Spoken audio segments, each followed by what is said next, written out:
Halo semuanya, kembali lagi di channel YouTube saya. Di video kali ini kita akan membahas mengenai kompetensi pedagogik guru SD. Simak videonya sampai habis ya. Kompetensi pedagogik adalah salah satu kompetensi inti yang wajib dimiliki oleh seorang guru. Mengapa? Karena kompetensi ini menyangkut bagaimana guru memahami karakteristik peserta didik, merancang pembelajaran, dan menilai hasil belajar dengan cara yang efektif. Tanpa kompetensi ini, proses belajar mengajar bisa menjadi tidak bermakna, bahkan gagal mencapai tujuan pendidikan. Kompetensi pedagogik adalah kemampuan guru dalam mengelola pembelajaran peserta didik yang mencangkup perencanaan, pelaksanaan, evaluasi, dan pengembangan proses pembelajaran secara menyeluruh dan terpadu.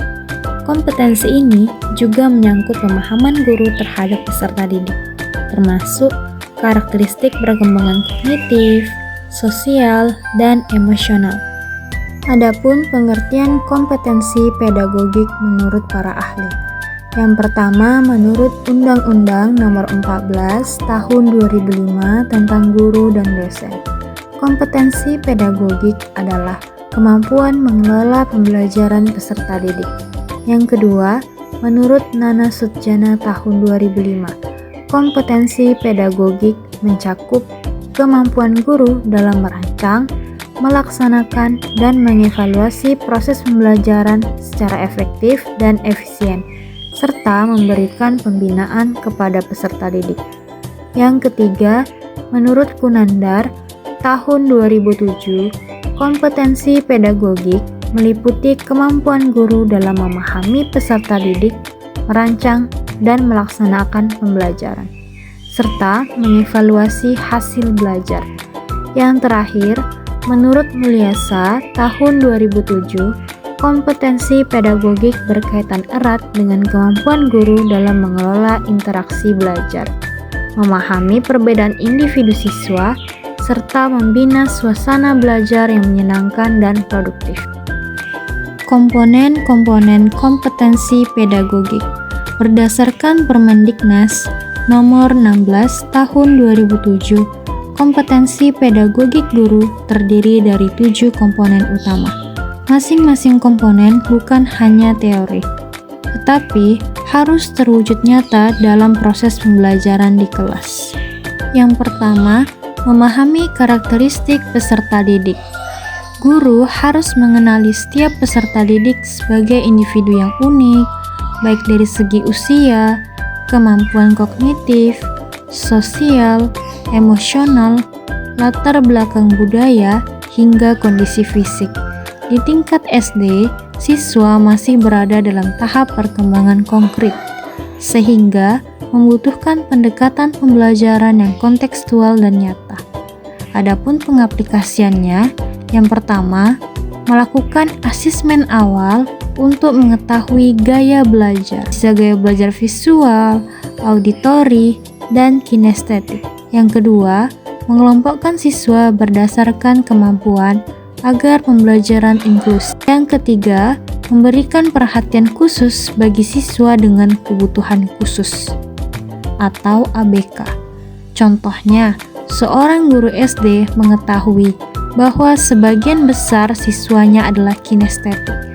Maka, dalam pembelajaran IPA tentang daur air, ia mengajak siswa membuat simulasi menggunakan botol, air, dan kapur tulis, bukan hanya menonton video atau mencatat teori. Yang kedua, menguasai teori belajar dan prinsip-prinsip pembelajaran yang mendidik. Guru perlu menguasai teori belajar sebagai dasar merancang metode pembelajaran.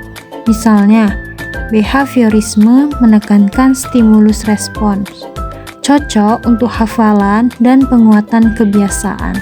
Sedangkan konstruktivisme menekankan bahwa siswa membangun sendiri pengetahuannya melalui pengalaman. Prinsip pembelajaran yang mendidik yaitu yang pertama, belajar harus menyenangkan. Yang kedua, membangun makna bukan hanya menerima informasi. Yang ketiga, memberikan tantangan yang sesuai dengan tingkat perkembangan. Yang terakhir, memberikan penguatan positif. Contohnya, dalam pelajaran matematika, guru tidak hanya memberi soal, tetapi membimbing siswa membuat alat peraga perkalian dari stik es krim untuk memahami konsep perkalian secara nyata dan bermakna. Yang ketiga, pengembangan kurikulum. Guru harus mampu mengembangkan kurikulum ke dalam bentuk silabus dan RPP yang disesuaikan dengan karakter siswa dan lingkungan sekolah. Guru juga harus mampu mengintegrasikan nilai-nilai karakter, literasi, numerasi, dan profil pelajar Pancasila. Adapun fokus pengembangannya yaitu yang pertama, menyusun tujuan pembelajaran dengan merujuk pada capaian pembelajaran. Yang kedua, menyusun kegiatan pembelajaran sesuai tahapan perkembangan siswa.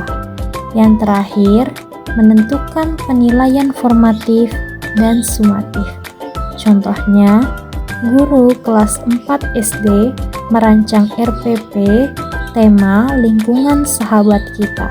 Dengan kegiatan, siswa membuat peta lingkungan rumah dan mencari solusi terhadap pencemaran. Ini bukan hanya pembelajaran kognitif, tetapi juga menanamkan nilai tanggung jawab. Yang keempat, penyelenggaraan pembelajaran yang mendidik dan dialogis. Guru bukan satu-satunya sumber belajar. Guru harus menjadi fasilitator, membuka ruang diskusi, eksplorasi, dan kolaborasi. Pembelajaran dialogis artinya pembelajaran yang membuka ruang pertanyaan, respon, dan komunikasi dua arah. Pendekatannya yaitu yang pertama, pembelajaran aktif, yaitu menggunakan model pembelajaran aktif. Contohnya, menggunakan model pembelajaran PAIKEM. Yang kedua, menggunakan strategi. Contohnya, strategi cooperative learning, discovery learning, dan project-based learning. Yang ketiga, menumbuhkan critical thinking dan keterampilan sosial. Contohnya, dalam pelajaran IPS tentang keragaman budaya Indonesia, guru membagi siswa dalam kelompok untuk membuat mini museum budaya dari daerah masing-masing. Setiap kelompok mempresentasikan hasilnya di depan kelas dengan bimbingan guru. Yang kelima, pengembangan potensi peserta didik. Setiap anak memiliki potensi. Guru harus bisa menggali, mengenali, dan menumbuhkan potensi itu, baik dalam bidang akademik, seni, olahraga, maupun kepemimpinan. Adapun strateginya yaitu yang pertama, memberikan kesempatan memilih kegiatan ekstrakurikuler. Yang kedua, memberi proyek terbuka agar siswa menunjukkan kreativitas. Yang terakhir, memberikan penguatan atas prestasi kecil. Contohnya, seorang siswa suka menggambar. Guru memberi tugas membuat komik tentang pelestarian lingkungan, bukan sekedar menulis karangan. Ini memberi ruang ekspresi dan memotivasi siswa. Yang keenam, komunikasi efektif dengan peserta didik. Komunikasi guru bukan hanya menyampaikan informasi, tapi juga membangun kepercayaan, empati, dan motivasi. Komunikasi harus dua arah dan bersifat membangun atau konstruktif. Ciri-ciri komunikasi efektif yaitu yang pertama, bahasa yang mudah dipahami dan sesuai dengan usia. Yang kedua, menghindari kata-kata negatif atau menjatuhkan.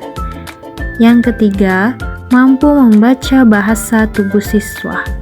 Yang terakhir, sabar dan aktif mendengarkan.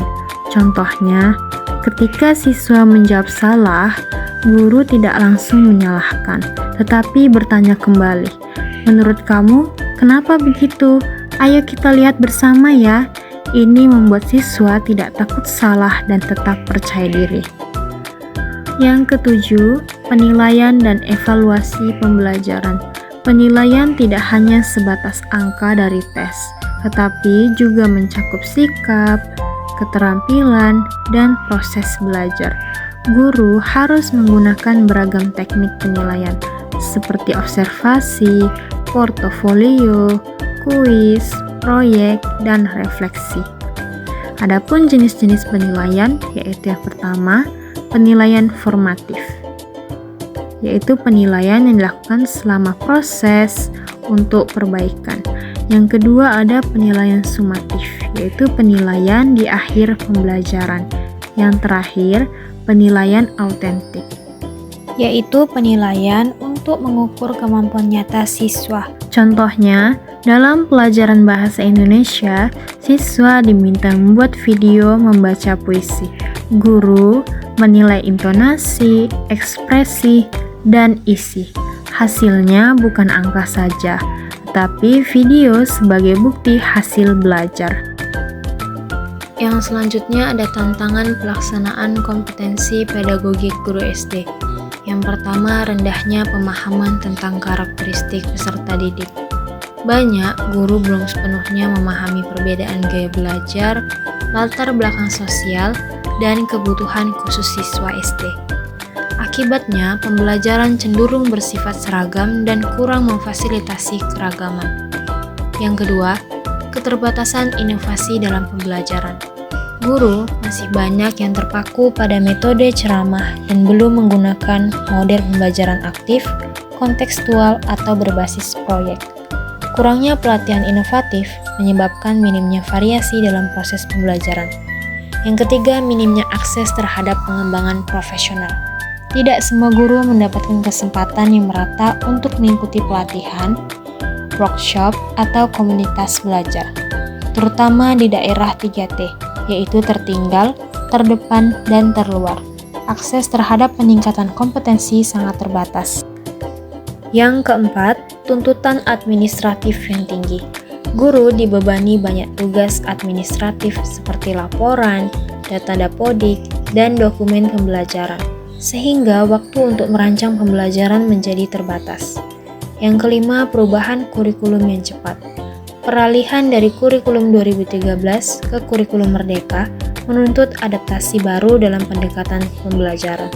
Tidak semua guru siap mengikuti perubahan paradigma ini. Yang keenam, kurangnya refleksi dan evaluasi diri. Beberapa guru tidak membiasakan diri untuk mengevaluasi efektivitas pengajaran dan tidak terbuka terhadap umpan balik dari siswa maupun rekan sejawat. Yang selanjutnya ada strategi atau upaya pengembangan kompetensi pedagogik guru SD. Yang pertama, dengan pelatihan dan workshop berkelanjutan. Pemerintah dan sekolah perlu mengadakan pelatihan yang fokus pada pembelajaran aktif, literasi numerasi, pembelajaran berdiferensiasi, dan asesmen formatif. Yang kedua, penguatan komunitas belajar guru.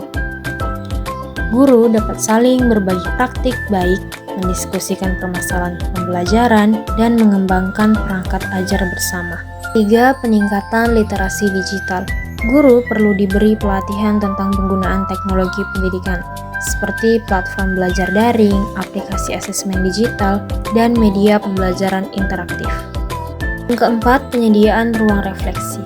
Guru didorong untuk membuat jurnal refleksi atau portofolio mengajar agar lebih sadar akan perkembangan dan kelemahannya sendiri. Yang terakhir, pemanfaatan platform mandiri atau Merdeka Belajar. Guru dapat mengakses modul pelatihan mandiri di platform Merdeka Mengajar untuk belajar kapan saja dan di mana saja. Selanjutnya ada peran kompetensi pedagogik dalam pembelajaran. Yang pertama, mewujudkan pembelajaran yang bermakna. Kompetensi pedagogik memungkinkan guru merancang pembelajaran yang relevan dengan kehidupan siswa dan sesuai tahap perkembangan. Yang kedua, mendukung diferensiasi pembelajaran. Dalam Merdeka Belajar, guru diharapkan menyesuaikan pembelajaran dengan kemampuan, minat, dan gaya belajar siswa.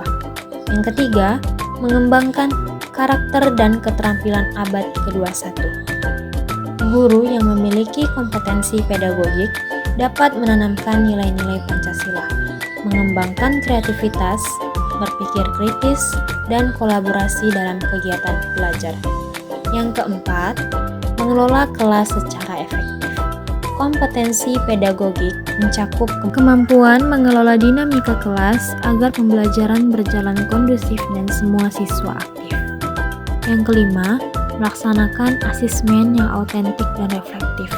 Guru mampu menyusun dan menganalisis hasil asesmen untuk perbaikan proses belajar mengajar secara berkelanjutan.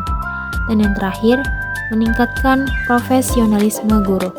Guru yang memiliki kompetensi pedagogik yang mumpuni akan lebih percaya diri, mampu berinovasi, dan menjadi teladan bagi siswa. Kesimpulannya, kompetensi pedagogik merupakan kemampuan penting yang harus dimiliki guru SD untuk merancang, melaksanakan, dan mengevaluasi pembelajaran sesuai dengan karakteristik siswa. Dengan kompetensi ini, guru dapat menciptakan suasana belajar yang efektif, menyenangkan, dan bermakna. Penguasaan kompetensi pedagogik mendukung tercapainya tujuan pendidikan. Sekian video pembelajaran kali ini, sampai jumpa di video selanjutnya ya. Bye-bye.